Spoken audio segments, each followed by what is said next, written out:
হরে কৃষ্ণা চন্দন যাত্রা উৎসব আমরা কেন পালন করি এর পিছনে ইতিহাস কি আপনি কি জানতে চান তাহলে এক মহান ভক্ত মাধবেন্দ্র পুরীর কথা বলতেই হবে।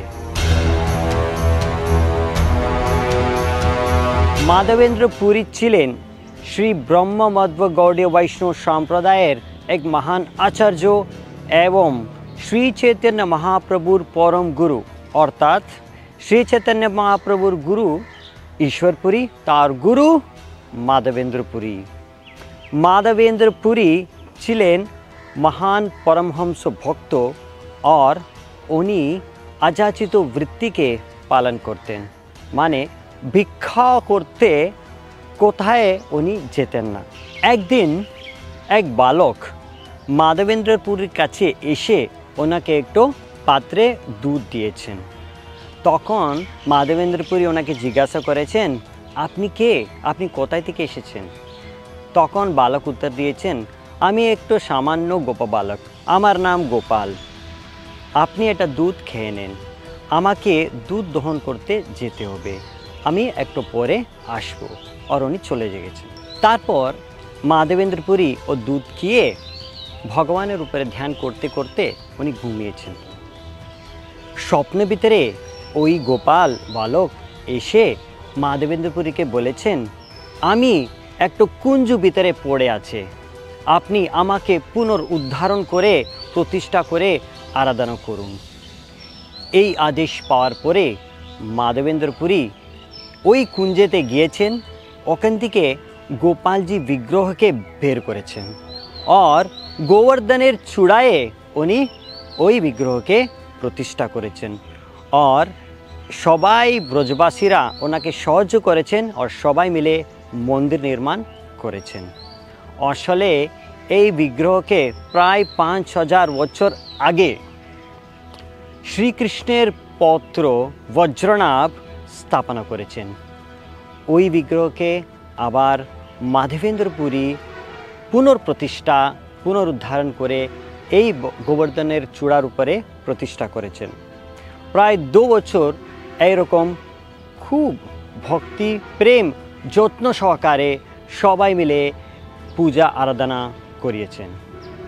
তারপর একদিন আবার গোপাল মাধবেন্দ্র পুরীর স্বপ্নে এসেছেন আর বলেন গোপালক হে পুরী আমার তাপ নাহি যায় মলয় যো চন্দন লেপ তবে সে জুড়ায়। এই কথা শোনার পরে মাধবেন্দ্র পুরী এই সিদ্ধান্ত নিয়েছেন কি আমি এই গোপালের আদেশ পালন করব।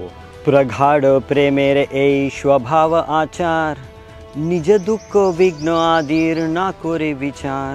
মাধবেন্দ্র পুরীর ভগবানের প্রতি এত প্রগাঢ় প্রেম ছিলেন ওই মুহূর্তে উনি সিদ্ধান্ত নিয়েছেন কি আমি নিজে পায়ে হেঁটে গোবর্ধন থেকে মলাই দেশে গিয়ে নীলাচল থেকে মলাই চন্দন নিয়ে আসব আর উনি গোবর্ধন থেকে বেরিয়েছেন। আমরা যদি এইরকম আদেশ পাই কি গোবর্ধন থেকে নীলাচল পর্যন্ত পায়ে হেঁটে যেতে হবে আর চন্দন নিয়ে আসতে হবে তাহলে আমার মধ্যে কতজন প্রস্তুত আছে ভেবে দেখুন। এখান থেকে আমি বুঝতে পারবো মাধবেন্দ্র পুরী কত মহান ভক্ত ছিলেন ওনার কত ভগবানের প্রতি প্রেম ও শ্রদ্ধা ছিলেন।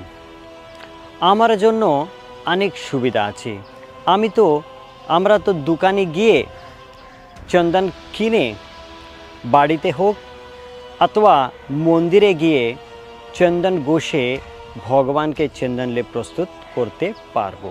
তো মাধবেন্দ্র পুরী যাওয়ার পথে রেমুনাতে গোপীনাথজিকে দর্শন করতে গিয়েছেন। ওখানে গিয়ে জানতে পেরেছেন কি এখানে ভগবানের জন্য একটু বিশেষ ক্ষীর অর্পণ হয় আর ওই ক্ষীর স্বাদ অমৃতের মতো সেই ওই ক্ষীর প্রসিদ্ধ অমৃত কেলির নামে।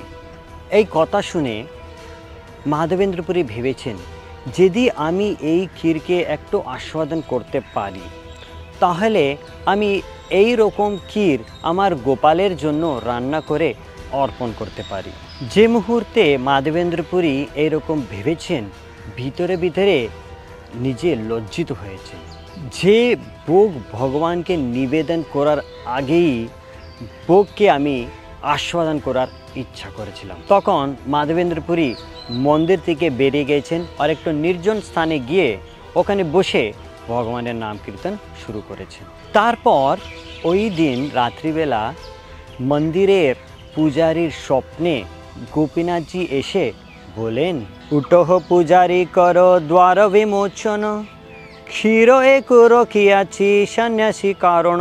তো গোপীনাথজি মাধবেন্দ্র পুরীর জন্য একটা ক্ষীর ভাণ্ড চুরি করে লুকিয়ে রেখেছেন এবং এই পূজারীকে আদেশ দিয়েছেন ওই ক্ষীর ভাণ্ডকে মাধবেন্দ্র পুরীকে দেওয়ার জন্য।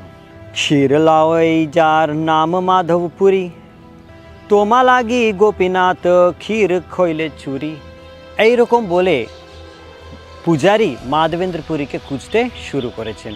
আর এই কথা শুনে মাধবেন্দ্র পুরী নিজে পূজারীর কাছে এসে নিজের পরিচয় দিয়েছেন। এই শুনে মাধবেন্দ্র পুরীকে এই ক্ষীর ভাণ্ড পূজারী অর্পণ করেছেন এবং দণ্ডবত প্রণাম করেছেন। তারপর মাধবেন্দ্র পুরী এই ক্ষীরকে খুব পরম আনন্দে গ্রহণ করেছেন এবং ওই পাত্রকে প্রসাদ রূপে গ্রহণ করেছেন।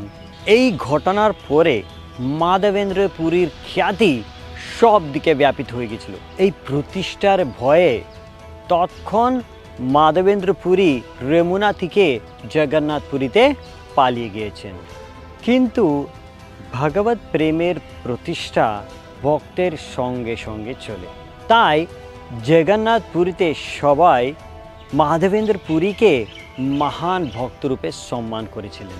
গোপাল চন্দন চাইছে শুনে সবাই জগন্নাথ পুরীতে খুব আনন্দ সহকারে চন্দন এবং কর্পূরকে সংগ্রহ করে মাধবেন্দ্র পুরীকে দিয়েছেন এবং এক ব্রাহ্মণ আর একটু সেবককে সঙ্গে দিয়ে মাধবেন্দ্র পুরীকে ওখান থেকে পাঠিয়েছেন কি রাস্তায় কোনো অসুবিধা না হয়। এইভাবে মাধবেন্দ্র পুরী চন্দন এবং কর্পূর নিয়ে বৃন্দাবনে যাচ্ছে। রাস্তায় উনি আবার রেমুনাতে গোপীনাথকে দর্শন করার জন্য গিয়েছেন। যখন মাধবেন্দ্র পুরী রেমুনাতে ছিলেন ওই সময় আবার গোপাল স্বপ্নে এসেছেন মাধবেন্দ্র পুরীতে আর ওনাকে বলেছেন, হে মাধবেন্দ্র পুরী, এই গোপীনাথজি যে রেমুনাতে আছে আর আমি অভিন্ন, আমার অঙ্গ আর গোপীনাথজির অঙ্গ মধ্যে কোনো পার্থক্য নেই। সেজন্য আপনি যেই চন্দন কর্পূর নিয়ে এসেছেন আমার জন্য ওই চন্দন ঘষে ওই চন্দনের লেপকে গোপীনাথজির অঙ্গে অর্পণ করুন। ওখান থেকে আমি শীতলতা আমার অঙ্গে পেয়ে যাব। সেই নির্দেশ দিয়ে গোপালজি অন্তর্ধান হয়ে গেল। এই বিষয় শুনে গোপীনাথের সেবকেরা খুব আনন্দ সহকারে সবাই চন্দন ঘষে চন্দনের লেপকে গোপীনাথ অঙ্গের অর্পণ করা শুরু করে দিয়েছেন। এইভাবে মাধবেন্দ্র পুরী সারা গ্রীষ্মকাল চন্দন লেপন করতে গোপীনাথজিকে ওখানেই থাকলেন। সেই কারণে ইস্কন মন্দিরে অক্ষয় তৃতীয়া দিন থেকে 21 দিন পর্যন্ত এই চন্দন যাত্রা উৎসব মানানো হয়। আর আপনার সবাই জন্য নিমন্ত্রণ আছে, আপনি সবাই মন্দিরে এসে নিজে হাতে চন্দন ঘষে চন্দন লেপ ভগবানকে প্রস্তুত করতে পারবেন। এইভাবে আপনি সবাই চন্দন যাত্রা উৎসবে অংশগ্রহণ করতে পারবো। অনেক অনেক ধন্যবাদ। হরে কৃষ্ণ।